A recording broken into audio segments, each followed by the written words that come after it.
able to see the slides? Yes, ma'am. Okay. So today we're going to be discussing our last chapter, and that is about being able to review the impact of workplace practices on people within organizations. So we're going to be seeing that how people work, like how different practices, like what are the laws, the regulations, how people are working, how managers are working, how if the employees are flexible, are they working remotely, and how they are working in an organization, and how does these things affect them. Then we're going to be assessing in 5.1 the workplace practices that impact on people within organization. This is the same thing. Then we have 5.2, make recommendations to improve staff and managers' experience of the workplace. Then obviously they are following some things, but how can they further improve the experience for both the employees and obviously the employers as well. Now coming on, so are you able to see the slides? Yes, ma'am. Okay. So today we're going to be discussing our last chapter, and that is about being able to review the impact of workplace practices on people within organizations. So we're going to be seeing that how people work, like how different practices, like what are the laws, the regulations, how people are working, how managers are working, how if the employees are flexible, are they working remotely, and how they are working in an organization, and how does these things affect them. Then we're going to be assessing in 5.1 the workplace practices that impact on people within organization. This is the same thing. Then we have 5.2, make recommendations to improve staff and managers' experience of the workplace. Then obviously they are following some things, but how can they further improve the experience for both the employees and obviously the employers as well. Now coming on to 5.1, to assess the workplace. So normally employees' productivity is like heart and soul of any organization. So obviously, if your employees are productive, your organization will obviously thrive.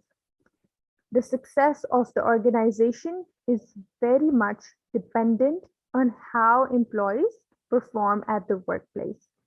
And the employees who put like extra efforts to making a change in the organization, to making increasing their productivity, they have the most impact on their organizational overall performance. So obviously if the employees are going to be working better, the organization is also going to succeed.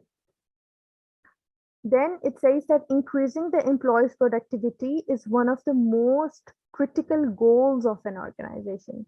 So obviously, we have a goal of achieving profit, and businesses are all about profit.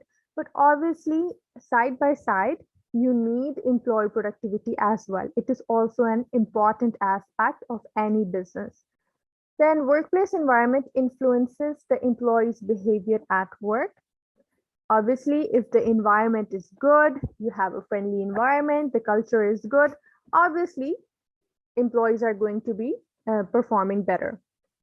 However, if the environment is not good, you are rude to your employees, you don't listen to them, you don't pay them any attention, or you're even like paying them low, so obviously it's going to have an adverse effect on the employees. In fact, employees' surroundings and the workplace environment help them and impact them the most with the efficiency and productivity. So if we come towards the workplace practices that impact on people, now we're going to be discussing them in points. So the first one is communication protocol. So communication protocol is a set of rules um describing like how you are supposed to exchange data in an organization, or how you are going to communicate in an organization. Like it is like a standard communications protocol, and which can be like set standard for everyone.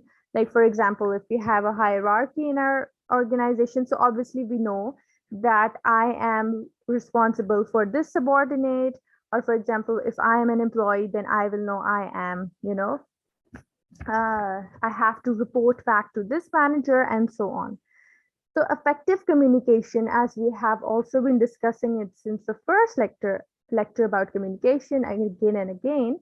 So effective communication, it contributes to the organization in many ways. Like it builds employee morale, it helps them with satisfaction, it increases engagement. It also helps to, make the employees become more committed and become more loyal to the organization. So communication protocol, it is like a set of formal rules that all the managers and all the employees have to follow. Then we have team meeting.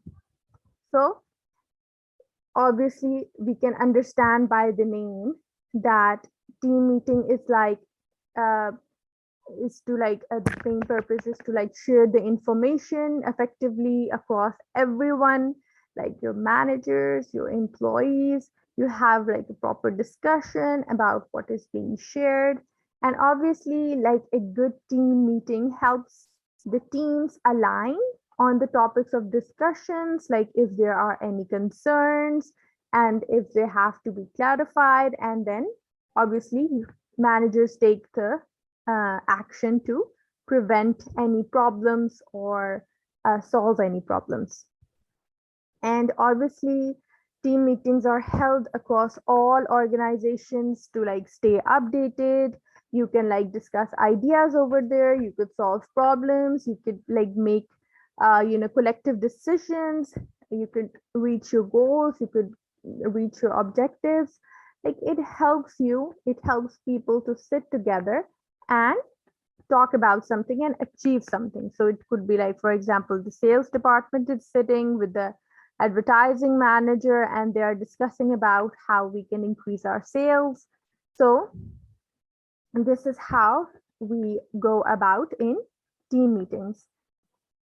Then it also says that team meetings also helps to, keep track of the operations.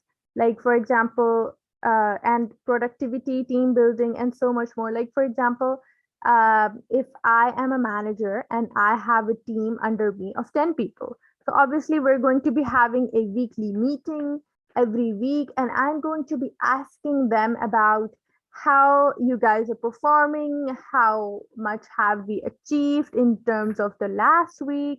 So I'm going to be taking updates from them, and if there are any problems, I will try to solve them. Then we have leadership styles. So we also discussed the leadership styles as well. Like we discussed the McGregor theory about X and Y employees, and we also discussed about leadership styles, autocratic, democratic, and all laissez-faire. So obviously, an effective leader motivates, he inspires, and guides their subordinates to achieve the goals and objectives. So depending on how you make the decisions, how you take responsibility, how you resolve your conflicts, how you interact with your employees, how you influence your employees' morale, their retention rate, their absenteeism rate, and overall productivity. So all of these are a quality. A leader must have these qualities to impact the people that are working under him or her. So leadership styles also impact the people in an organization. Then we have flexible and remote working. So, uh, obviously, nowadays we are as a as COVID has increased and everything. So obviously, we have come towards more flexible and remote working. So obviously, this allows greater autonomy. Like you have some, autonomy to make your own decisions, live your life according to that. If you want your Mondays and Tuesdays off, you can take that, and you could if you can want to work Saturdays and Sundays. So it's obviously on you. You just need to get the work done by the week. That's all. And it depends on you if you want to work on the weekends, and if you want to work late at night or whatever. So the main purpose is that you get autonomy, you get flexibility, and because of that, the workers, they spend their days according to how they want to live. So this increases the productivity, and obviously the benefit would be that they will be more happier because they will be able to spend more time with their family and doing other like recreational tasks. For example, if someone wants likes to swim, they can go for swimming, and whenever they're free they could like do their office work. So you have more time to yourself. So this way, obviously, the employees will be happier this way, and obviously the work will increase, the productivity will increase. So obviously the organization is going to have a advantage. So obviously flexibility and remote working also impacts the people in an organization. So this is like a positive uh, impact. However, there can be a negative impact as well. For example, if you are not giving them like a flexibility, or you're not allowing them to work remotely, so obviously the productivity will fall. Same goes for the leadership styles that we discussed, that obviously if your leader isn't going to be nice, he isn't going to communicate well, he isn't going to be emotionally intelligent, then obviously the impact on the people in the organization will be negative. Same goes for the team meeting, or obviously if we don't ask our team that what is happening, we just leave them around and they do the work, and at the end of the year we get to know, oh my god, so many things got so wrong. So obviously we can also have a negative impact of that on people on in organizations and well. And same goes for the communication protocol. If you aren't going to have a protocol, a proper SOPs to follow, proper procedures, policies, rules, then obviously the organization will be haphazard. So obviously we can have negative impacts of these points as well, and we can have positive impacts of these as well. Then we move on to the next point, that is some support from the HR department. So HR, it can help support the employees by helping them map out their career paths.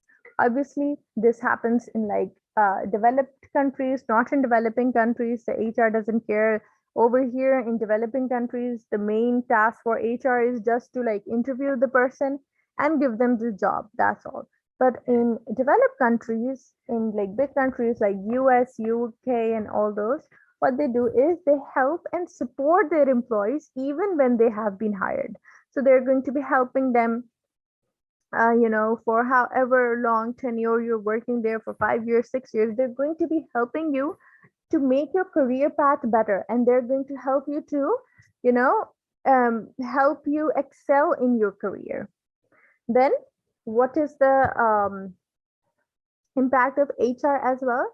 That they can help you plan and achieve like your ultimate career objective, like what you want to do, what skills you want to have.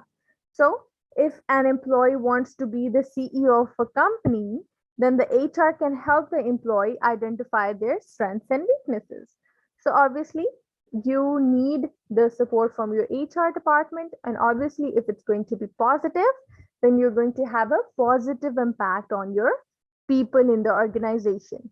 Obviously, if we go to the negative side, then if your HR is not supporting you, then your employee, he will or she will just stay stagnant at that position. They will stay in the same position for the 10, 20 years coming. So obviously, HR department plays a huge role in the impact of affecting people in the organization. Then we have possibility for advancement. So advancement and opportunities for promotion encourage stronger job performance because they position employees to demonstrate like how well they can perform their jobs. The cycle of advancement, motivation, satisfaction, and feedback, they are very critical to employee performance. So we can understand by this that it is talking about promotions. So obviously, if we can link it to the previous point of HR, that if your HR is supportive, then it can help you advance in your career. It can help you to promote from one position to a higher position. So obviously, if there is a possibility of advancement, like there are positions, there are promotions in your organization, then obviously it's going to have a positive impact on the people. Because, if I'm working in an organization and I know that there won't be any upgrade or there won't be any promotion, then obviously I'm going to get demotivated. I will get dissatisfied. I would not like to work there. So possibility for advancement, or in other words promotion, can also help to encourage stronger job performance. Then we have culture of coaching and mentoring. So a culture of coaching, it improves not only the way employees interact with each other, but it also helps with the interactions we as employees have with the customers and the potential clients. So like a coaching culture will enable like radical organizational transformation by building conversational and coaching skills on daily basis. So obviously, if I have a coach that is coaching me in an organization, they are telling me this is how you're going to deal with the customers, this is how you're going to be dealing with your managers, this is how you need to deal with the outside clients, with the potential clients. So obviously, it's going to help me become a better employee. And obviously, if I become a better employee, then obviously the organization will have more, a better skillful asset, a skillful labor as, as me. And obviously, at the end, the advantage will obviously go to the organization. So obviously, if there is an organization and they have hired coaches and mentors for the employees, then obviously it is a long-term benefit for the organization. Then we have culture of fear. So this is okay. So these are the 10 unmistakable signs of a fear-based workplace. So we're going to be discussing culture of fear, that how it affects the people in an organization, what impact does it have. So it says that motivation can stem from worry and fear. So it can stem from being in an environment where trust and strong relationships flourish. The source of motivation has a drastic impact on the workplace culture. If motivation is coming from fear, culture suffers. The best leaders know fear-based motivation is the least effective way to get the job done and leads to a higher turnover and unhappy employees. So obviously, if I'm going to be fearing about my workplace, that I haven't done this job or I have to complete this by deadline, obviously it's going to put me in stress and my productivity will obviously decrease because I'm in the fear that I have to get this done or else I will be, scolded by my boss, or I'll be humiliated, or I'll be embarrassed. So it says that fear-based motivation is the least effective because your employees are unhappy and over the time there is a higher turnover, meaning they will leave your organization. In a workplace culture where fear is the dominant energy, Employees feel anxious and frequently worry about unwanted consequences, including job loss. On the contrary, in a workplace culture built on trust, employees feel a sense of security and meet their objectives out of desire rather than fear.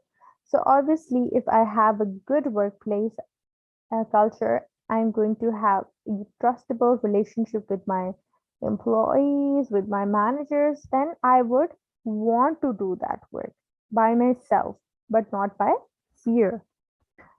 So, here are a few signs your workplace is operating from fear. In a fear based workplace, everyone is focused on their daily goals. They have to be, because if they miss a goal, they could lose their job. You won't get collaboration or innovation out of people who are scared to death.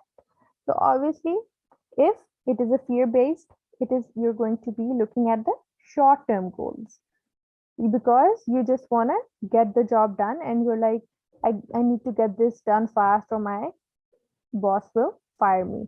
Obviously, if it's the other way around, then the employees think about the long term goals that we have to get this job done in the longer term. We have to get it done properly so it benefits the organization. And obviously, if the organization will be benefited, the employee will also be benefited.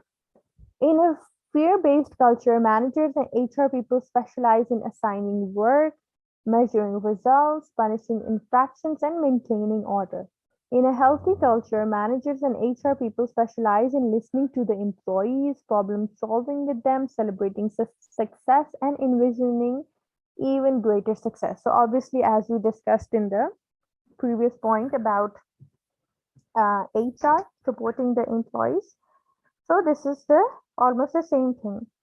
In a fear-based environment, people are afraid to tell the truth because they already know no one wants to hear it. How do they know this? It's obvious because the biggest truth of all, namely our culture is horrible, but bad things happen to people who say so and it's never acknowledged. It is the elephant in the room. So obviously, you know that it's not a good environment, but you feel like even if you say something, it's not going to make a difference. Then, in a fear-based company, people talk incessantly about who's up and who's down in the company stock index. The rumor mill is more credible, and then official communication in a healthy company. Managers and employees talk about sticky topics. They don't avoid them just because they're awkward to address. So obviously, people are like whispering and they're like gossiping and they're like spreading rumors in a fear-based company. Even if there's a problem, they won't take it to their manager because they know that it won't make a difference to them and the company is not going to improve their culture. In a fear-based company, employees wonder whether they'll still have a job next week. A great performance review or on-a-job triumph does not guarantee anyone another week of employment. People work under a cloud of fear and suspicion. Managers are afraid to recognize and reinforce their teams because they might get in trouble for doing so. So, this is related to the first point that they don't even they're so scared that they don't even know that if we're going to be having our job next week or not. So there's this much fear in the employees that they are this way, they aren't able to work properly and productively. So this was about the culture of fear. So 5.1 is complete. Are there any questions? No, ma'am, it's all clear. Okay, great. Then coming towards 5.2. So over here, we have to make recommendations to improve the staff and managers' experience of the workplace. So, okay. You're able to see the slides?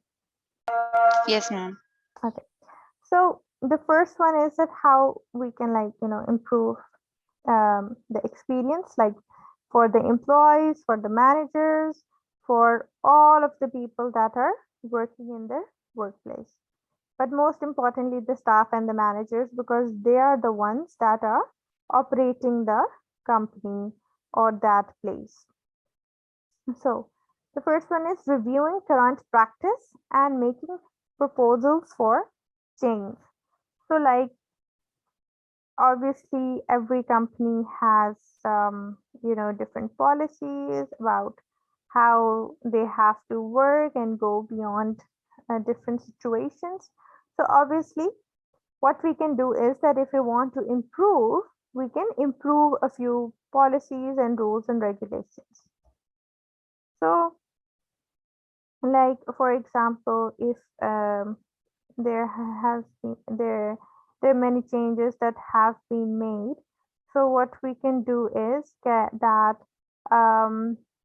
maybe we can like improve the commission for the employees, or maybe it was 2% and now we can make it to 5%, or maybe we can have a change in the policy of the wages. Maybe they might increase or maybe they might even decrease. Then we can also make changes according to the timing and how workers have to perform, like, or even about how many employees have to come to the organization. So like in COVID we saw that 50% of the people were laid off and a few percent were sent to work from home.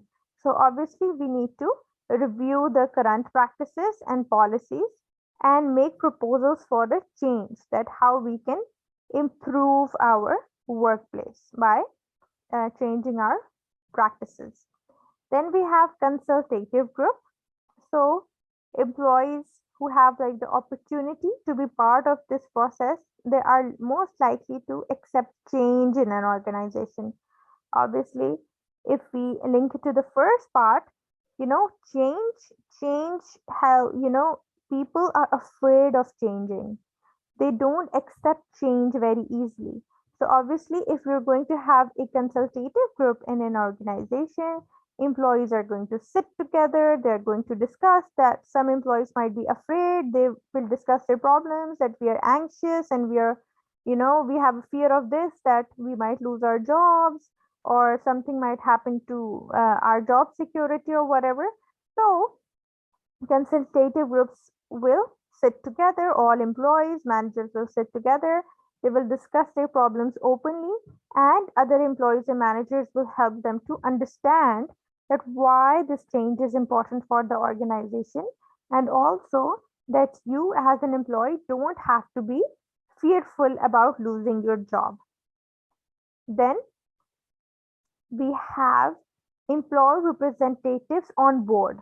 So this is also linked to the previous point, that if your employees are, on board with you, they are standing with the managers and they are helping them out, then this way this will help other employees to raise their voices and they will feel more comfortable in the culture of the workplace. And also it will help the employees to achieve their what do you call that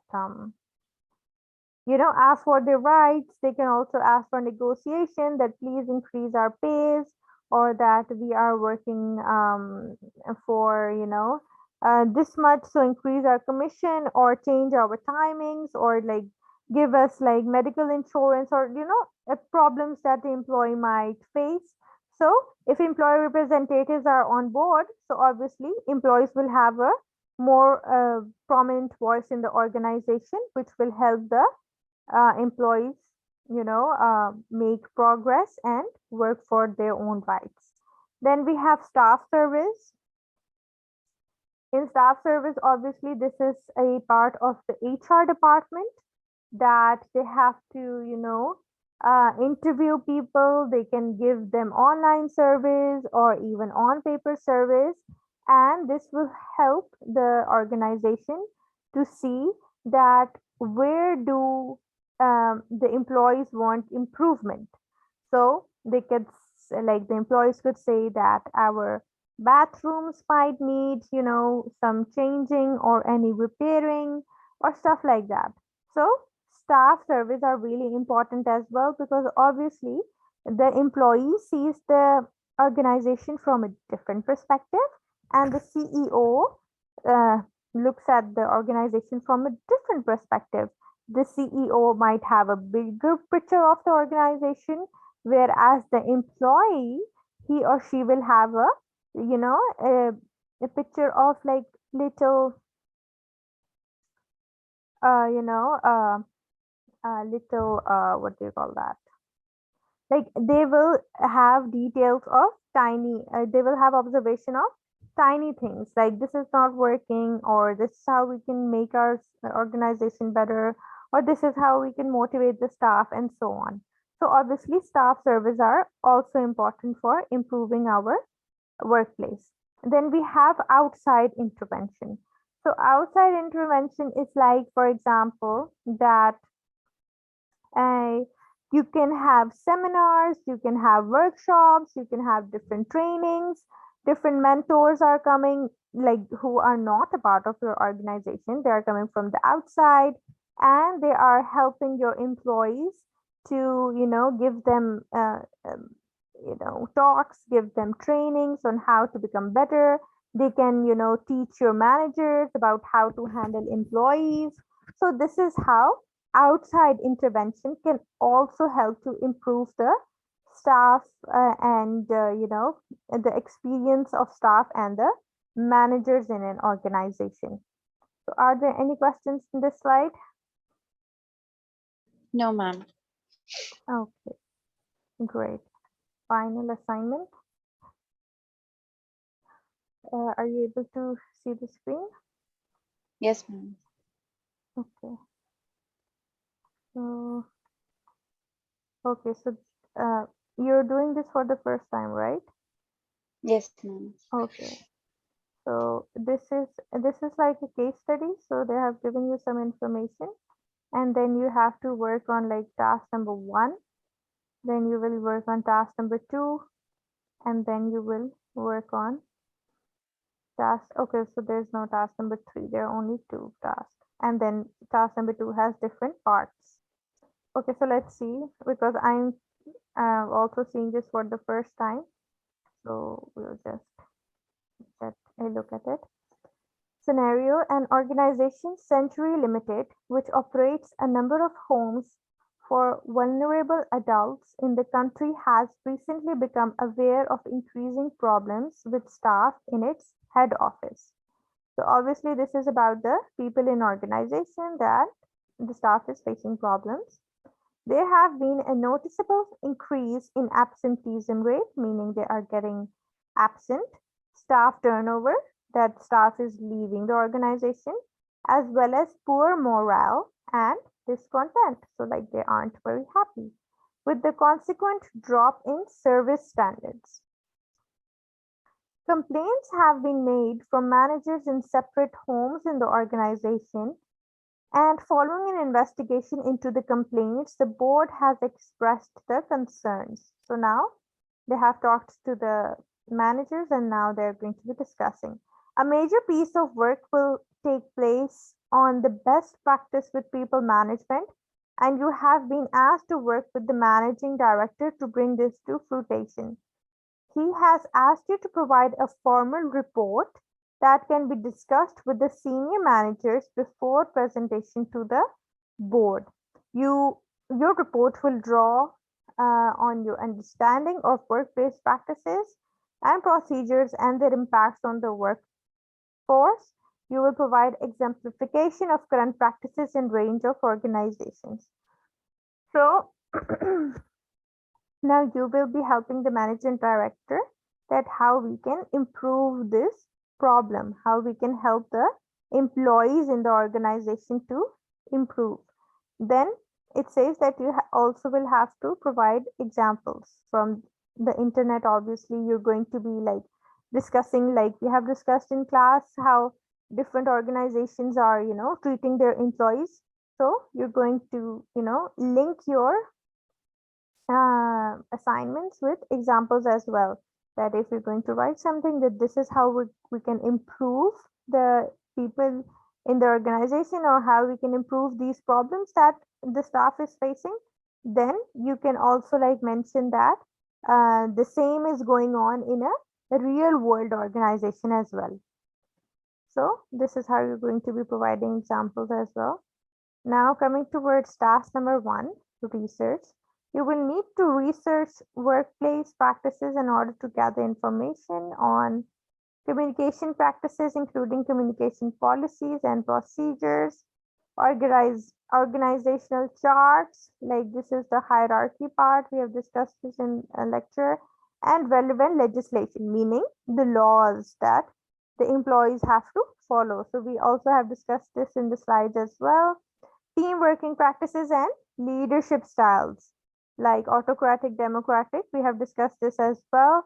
This should include remote working practices and how the remote workers are managed. So if you remember, we have also discussed, I think, proper 2 to 3 slides on this topic as well, about people who are working remotely. Then support structures for staff, including HR department policies and procedures. We just discussed this now, that how the HR department can help the staff and what policies they can make and what procedures, like the first one that we did right now, the communication protocol. In your research, you may wish to use organizations that you know well, for example, where you have been or are currently employed, or where you work in a voluntary capacity. So it's up to you. If you're working somewhere, then you can use the example of that organization. But if you aren't working somewhere, then you can gather that information online. Or you may be able to gather some information through a workplace visit. You may be able to interview people, review documentation, and observe working practices to gather information. I don't know if any organization will allow this. Normally, organizations don't allow over here in my country. In Pakistan, normally organizations don't allow. You like have to, get some PR, you have to get some links to go in an organization and, get their interviews and get their documentations. But it's up to you. If it is easy for you, you can, but if it's not, obviously you could use the internet. Alternatively, you can carry out desk research using company reports, press releases, and the company website, case studies, or other parts of internet, particularly related to HRM, human resource management. So obviously, you're going to be researching. In this part, you're going to be researching about all these things. You can also take help from your slides, from your notes, which I will be sending as well. And obviously, you have the internet. So in this task, I think you're only going to be doing the research. Then we come to part number 2. Over here, you will have to make a report. So prepare a formal report for Managing Director of Century Limited. This will be a substantial piece of work in which you present theories and best practice with exemplification from the organizations you have researched. So obviously, in the case we discussed, that you have to help the manager director. Okay, so now you will imagine that you're working in a company, you're working with this person, this manager director, and you have to make a report for that person, that this is how we can improve the situation in our organization by helping our employees who are, leaving the organization, or who feel like discontent and they don't feel happy in their organization. Okay. Then report section A, communication practices. So obviously your report is going to be having different sections. Then we're going to have section A, B, C, D, and E. Okay. So I hope you know how to like use Word and how to make a report. Yes, ma'am. I do know how to like use Word. About Okay. report, like I haven't like prepared a report like this sort of, so it's going to be a little difficult, I think. because I'm not sure that what should be included and what not, and how should we like take it, and how should we like go Mhm. through the task wise and like points. Okay. So you can, see some reports online. Even I can obviously I won't have reports according to this, but Mm-hmm. I have prepared many reports at my university, so obviously I can like share those with you. So it's like you have to Okay. like put a cover page, then you have to put like a table of contents, and then you're going to be starting with your report that I have included this, and then you're going to be having different sections. Obviously, um, my reports aren't going to be like this section wise, but I think you will get an idea from that Okay. that how you Yes. can make a report. And even if you don't understand that, then obviously you can also search online. We have everything online these days on YouTube, on Google.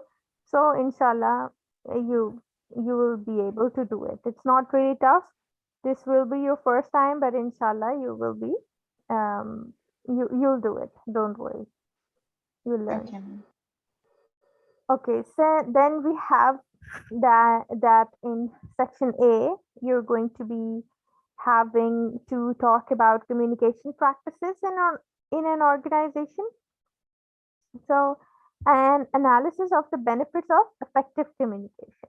So, we have discussed this in the first few lectures about what are the benefits of effective communication. And this is AC 1.1. Okay, so AC means assessment criteria. 1.1 means your chapter. Like I showed you the course outline. You had like chapter 1.1, 1.2, 1.3, 1.4. So this is showing that um, this part of the report is from this. Matlab, you can use um these slides or for doing this part of the question. So it says a well-structured formal report in a style appropriate for managing director. The report will address the requirements of the all common command verbs to the examples of workplace practices used in organizations. The learner will be able to develop a selection of recommendations to improve staff management.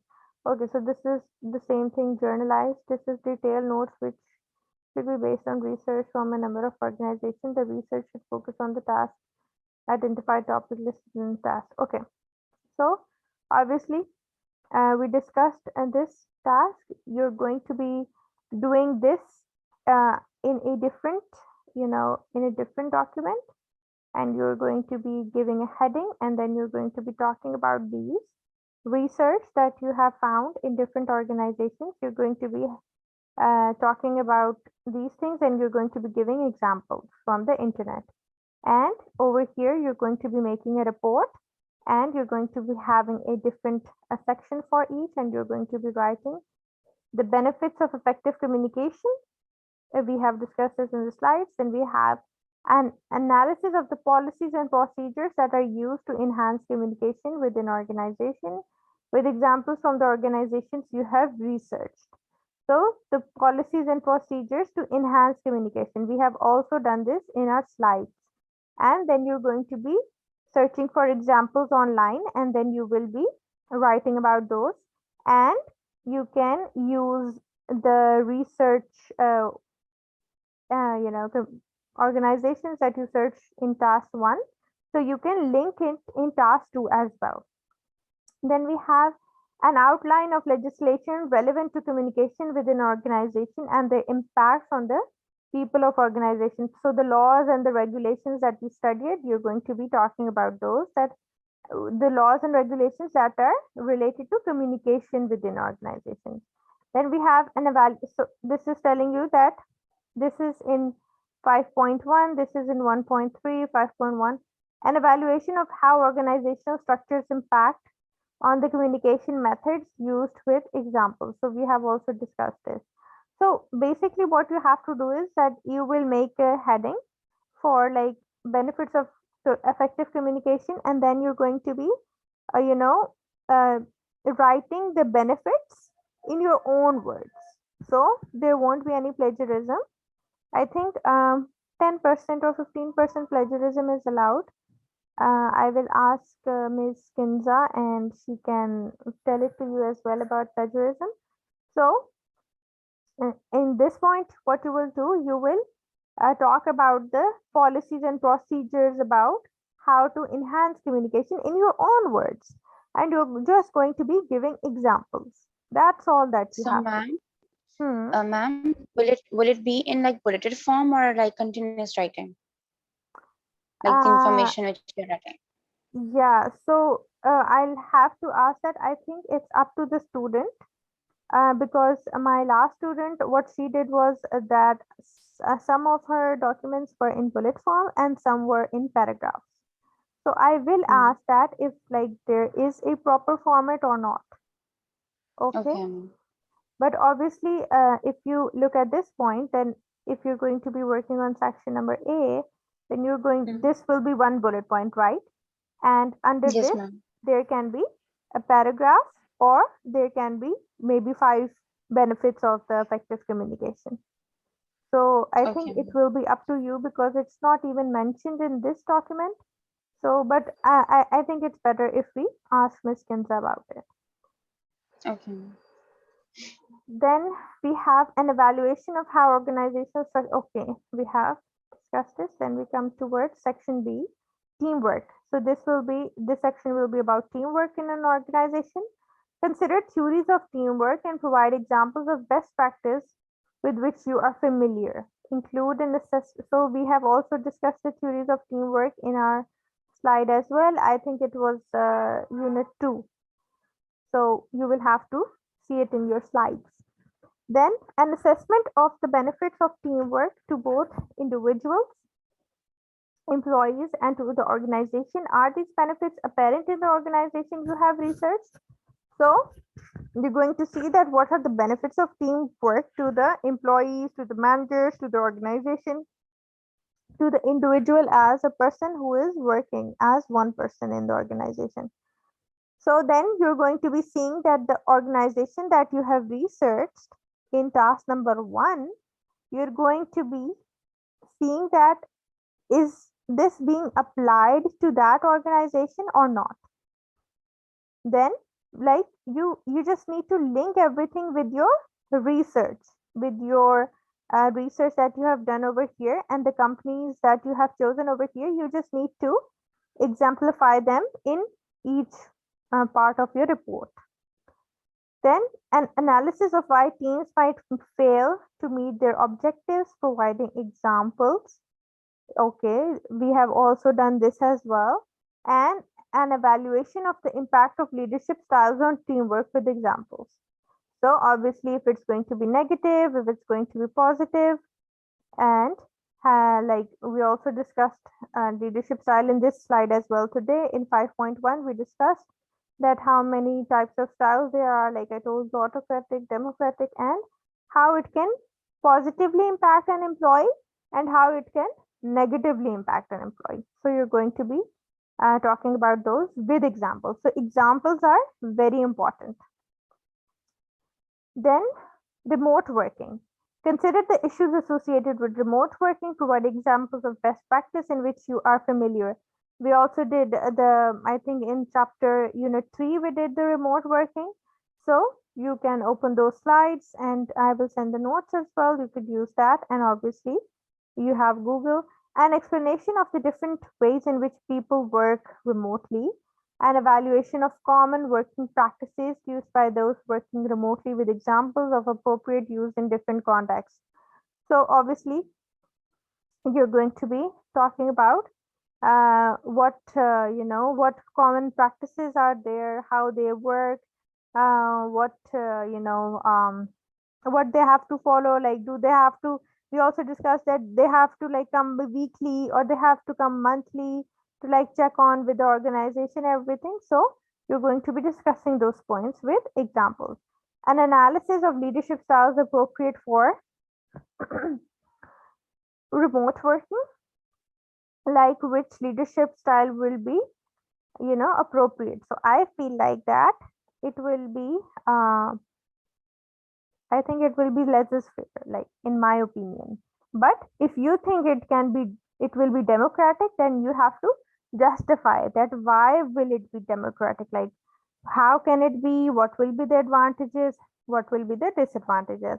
And an assessment of those used in organization you have researched. So you will give example of the organization that you have researched about, and you can apply those leadership styles in that organization and give an example. Then we have support structures. Consider the support structures designed to support people within workplaces, providing examples of best practice with which you are familiar and the organizations you have researched. So an explanation of how HR departments can provide support to people within the workplace. So we have also discussed this in unit 4, and we did discuss it today as well a little bit, that it is important for the HR departments to support the people in the workplace, like they can help in career paths and they can help them get promotions. An assessment of the policies and procedures designed to support people. So we have also discussed this in our slides as well, and you will discuss about the policies, about how you can, as an organization, how you can help to support your employees. An assessment of practices used to support in the workplace. So this is almost like this is the policies and procedures, and these are the practices. So this is how we're going to be doing section D. Then we have report, section E, recommendations. Based on your knowledge and understanding of workplace theory, practices, theory and practice, make recommendations on best practice which will improve staff and managers' experience of the workplace. So we just did it now, that how they can, help with outside intervention, they can help with trainings, they can like change their policies, their procedures.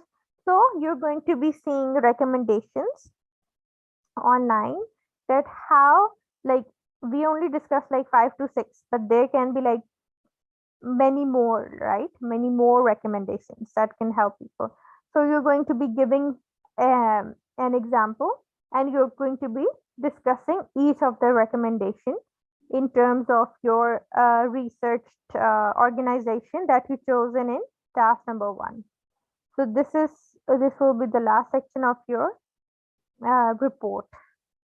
Then it says this is the marking criteria, assessment criteria. The section of the report needs to be provide specific substantive recommendation which are directly related to the research and earlier sections of the report. So obviously you need to link task number 1 and task number 2 accordingly, and you have to use the research organization in your task number 1 and your task number 2. So this is your assignment for people in organization. So is there anything you want to ask, or any questions about this? No, ma'am. Okay, so I think Ma'am Kinza will give you a time frame of till when you will have to complete it. But if there will be any questions, you can always contact me on in that group. You can ask me questions over there, and I will try to help you. Okay, ma'am.